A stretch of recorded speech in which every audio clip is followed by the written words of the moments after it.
Hello guys and welcome to today's video. Now I know I said I released this yesterday, but something came up. But all that matters is that you're here now and so is the video. So let's get into it.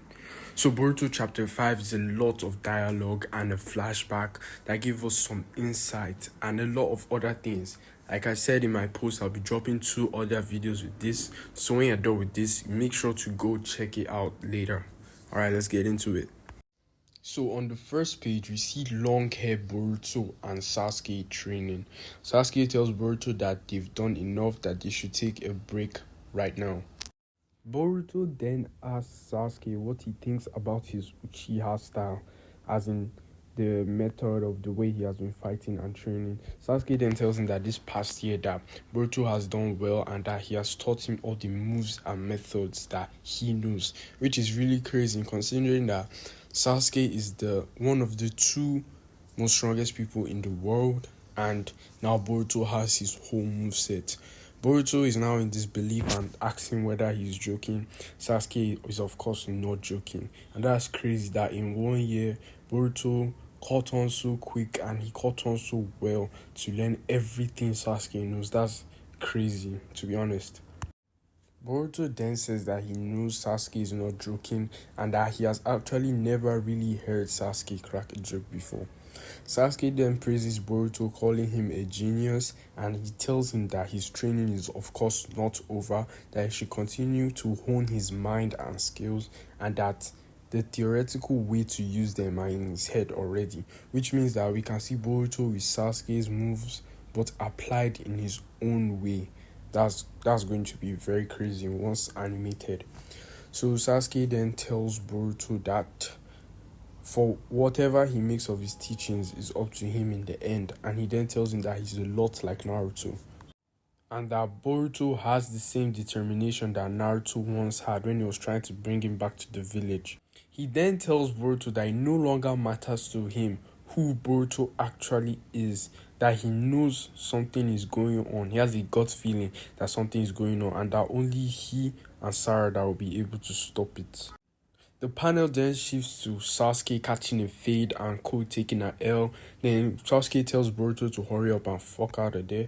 Then Boruto's like he's not going to abandon his master. So Sasuke then tells Boruto that there's no way they can win at the present. That's enough for now, that Boruto should leave and protect Sarada, and he should build on what Sasuke has taught him, and once he does that, nobody will be able to stop him. Code then tells Sasuke to die. Then we see Boruto screaming master in the background, and this cool panel of Sasuke running towards Code and all the program, and like his chakra, his electrical chakra in the distance with the moon in the back. This panel is tough, I can't lie, it's really tough. Boruto then returns to the aftermath of the battle and he sees Sasuke in the claw grind tree. He then says his last words to his master, telling him, "I've got this." Then he takes his sword and tucks it in. Then we get this amazing panel of Boruto looking into the distance. Now I've got to say, Ikimoto's art has gradually improved. It's very, very amazing. It has always been good back in Naruto Next Generations, but now it's actually going better and greater. And anytime this dude draws Boruto, it's always on point, like chef's kiss. I just gotta say that. The scenery changes back to the Hidden Leaf after Code's invasion. Shinobi's leading Konohamaru to Moegi as she's trapped in the claw grind tree. We then see Inoshikacho looking at her body and they all look depressed because they just lost their sensei. Konohamaru then reassures them that Moegi isn't dead and they will all find a way to get her back together. So we're going to have Moegi's Shinju versus Konohamaru and Team 10. And in my honest opinion, if Konohamaru isn't going to be something close to the heroes that fought Orochimaru with King Enma, they are all getting packed up. Packed up, rolled up, smoked, then dropped, then stepped on. That's what's going to happen to them, to be honest. Moegi Shinju then says the Inoshika-cho children and Konohamaru. She says she can sense their deep rage as well as their sadness towards the loss of Moegi. And so from this panel onwards is where things get interesting in this chapter. Jura then tells Moegi Shinju that the reason she's feeling these emotions is because her awareness is being stimulated. He then goes on to say that though they are all one biological unit, which is the 10 tails, the feelings, what Matsuri is Moegi Shinju's name, what she's feeling is singular to her, just her. That's what she's feeling, just Matsuri. But the rest also have other motives. Jura then goes on to say that while they are still a single existence being the divine tree, they are experiencing an unprecedented situation, which is all of them developing their own consciousness, their own will, their own destinies, to be exact. He then says that there is no change from their goal to eat both Boruto and Kaoki, but he wants to declare something to the team right now. He then says that he's thinking of devouring Uzumaki Naruto. He says he doesn't know why he's feeling that way, but he feels like it's an instinctual desire. That is why it is so significant to him. Now, this is a huge, when these Shinju say they want to target somebody, it's a huge way to know who they were before becoming Shinjus. Now, one of the videos out of the two I'll be dropping with this video is Jura's identity revealed. Thanks to one of my subscribers, I think I have a solid theory. It might be Jigen, but I don't want to go that route. But with that theory my subscriber has given me and some other stuff I've seen on the internet, I think I have an idea on who Jura might be. Let's get into the chapter. Ada, as usual, is listening in to their conversation. Then all the other Shinju are surprised. Matsuri says Uzumaki Naruto, then Box Shinju goes on to say why Naruto isn't an Otsutsuki, right? Jura then says correct, but Jura, Box Shinju, Matsuri, and Hidari are already divine trees. They get this, they are already divine trees. Okay? They are already divine trees, so their drive to do what a divine tree does, which is produce fruits, their instinctual drive has changed. And maybe because of the way they are evolving, their instinctual drive is changing in a way. That's why. Jura then tells them all to give into their instincts and follow their inner voice, and in time their target should come to them. Matsuri then says that she should listen to her inner voice, right? And then she says the first one that comes to mind, and Ada is eagerly listening and Damon is concerned. Matsuri then says that the person she wants to eat is Sarutobi Konohamaru, that she just might want to eat him. Jura then tells her that that's a good choice and he can sense her individuality. Now, with all this individuality and consciousness talk, the Shinjus really remind me of Chimera ants from Hunter x Hunter. Like I've said before, the resemblance between them is very uncanny. And then we now have Hidari, Sasuke Shinju. He then asks Jura that what exactly are we? As they have come to a higher level of consciousness, they are trying to find out who they are for. They're trying to find out what they are for, who they are, or something like that. And now, I feel like Sasuke Shinju, something is going to happen. He's definitely going to turn. I feel like he's going to reach a higher plane of consciousness than the others, and Jura is suspicious of him. Just from the way Jura looks at him with all the side eyes, something is definitely going to happen with Sasuke's character. Jura then tells him that it's a reasonable question, but that is not something he should worry about. All he has to do is look within himself, find out who his target is, and that will lead to the formation of his identity. Now, none of them have an identity yet, depending on what they have to do with their targets. Now, this is very important, as like Sasuke's interaction with Sarada will shape him. It will shape Hidari's interaction with Sarada will shape him, and it will shape his identity in the forthcoming chapters, and that will show us whether he can switch up or whether he'll remain as a Shinju. I personally think that Hidari will switch up. Now, something I've noticed is that all of them rely on Jura, and like Jura always knows what to say. Once you check out my theory video on who Jura is, I think you'll be pleased to think of that as like a temporary answer to what what the author says, because like Jura is this all-knowing Shinju out of the four, and it's weird. So once you watch my theory video, please tell me what you think about what I said there. As Ada is watching, she now realizes how the Shinju were made, being that the chakra devoured when they were turned into trees created the Shinju. Bug Shinju is chilling, relaxing, he now looks over, then he walks up to Ada because he can sense her presence in the room. Bug's target then says, "You're watching, aren't you, Ada?" He then decides that his target is Ada. And like when I see people talking about this online, like, why are you surprised? Bug genuinely hates both Ada and Demon. He literally told Code multiple times not to release them. Code released Ada. He was like, "Alright, you released Ada." He now told him not to release Demon. He released Demon. Then Ada was treating him like shit till Code now took him, and they both ran away to the Tentails dimension.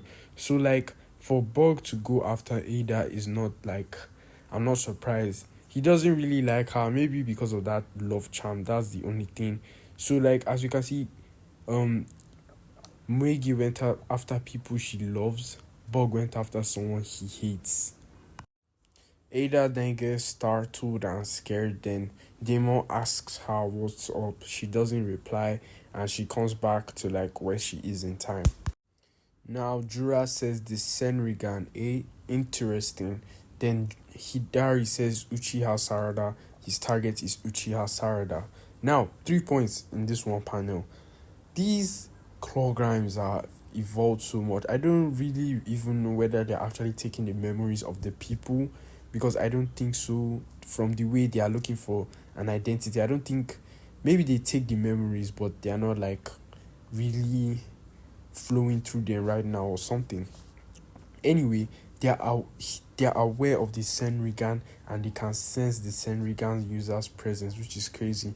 Before, in Naruto Next Generations, all they could do was that they were aware she was watching, but not like they could see her. Like Bug stood up and walked to her direction and bent down and looked at her.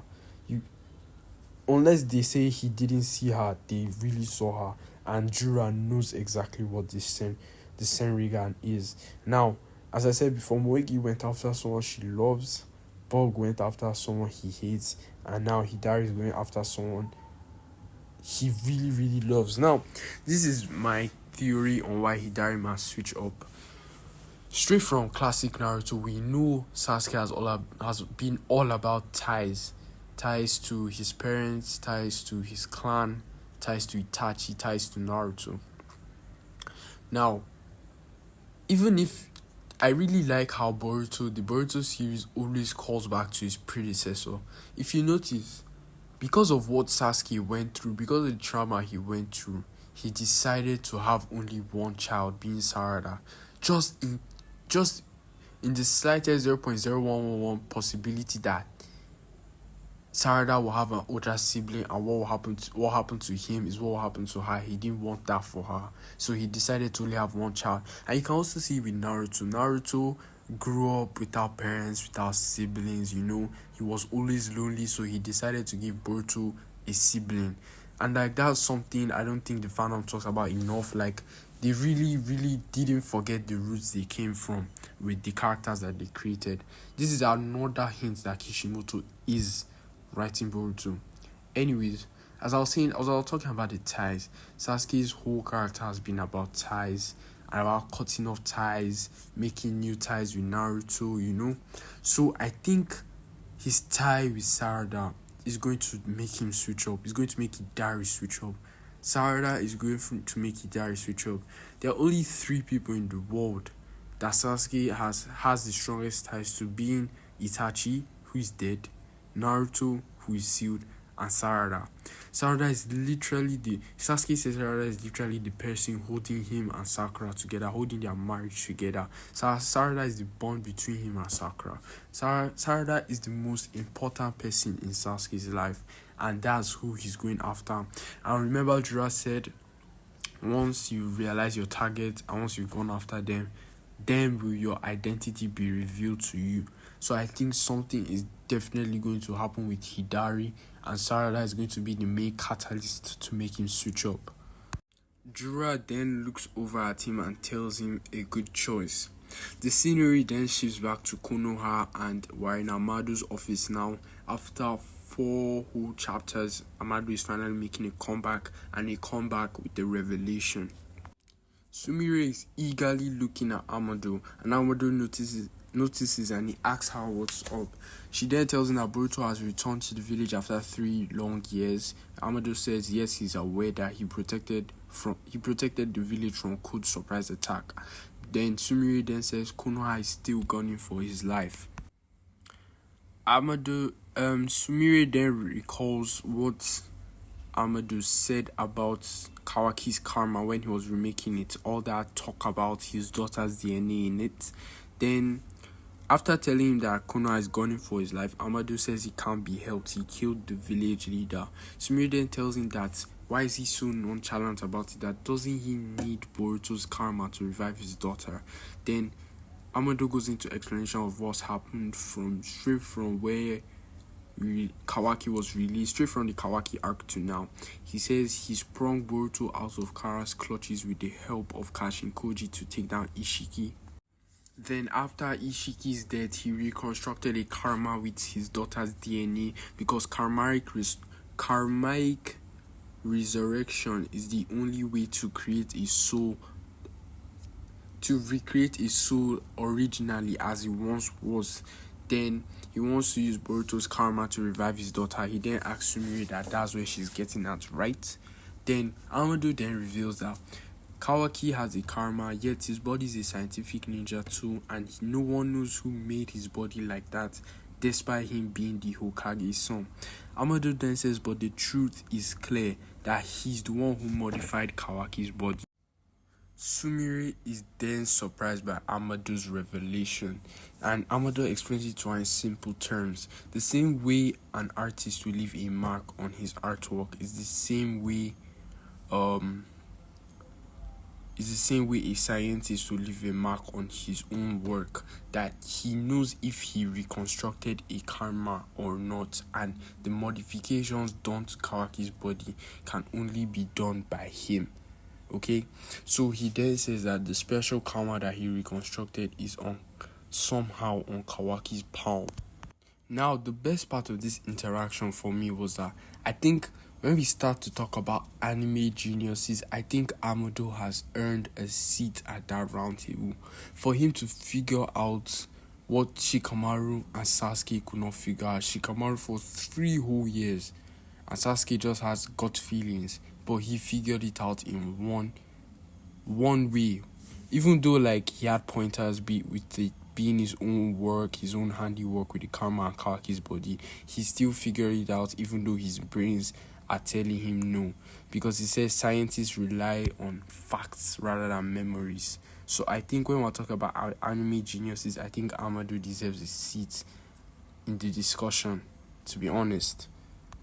Amado proceeds to say he doesn't know who did the tampering with his memory, but all he's concerned about is the karma containing Akebi, and he knows that it's not Boruto's karma but Kawaki's. Then the panel shifts to Sai in the monitoring area, and he listened in on the whole conversation.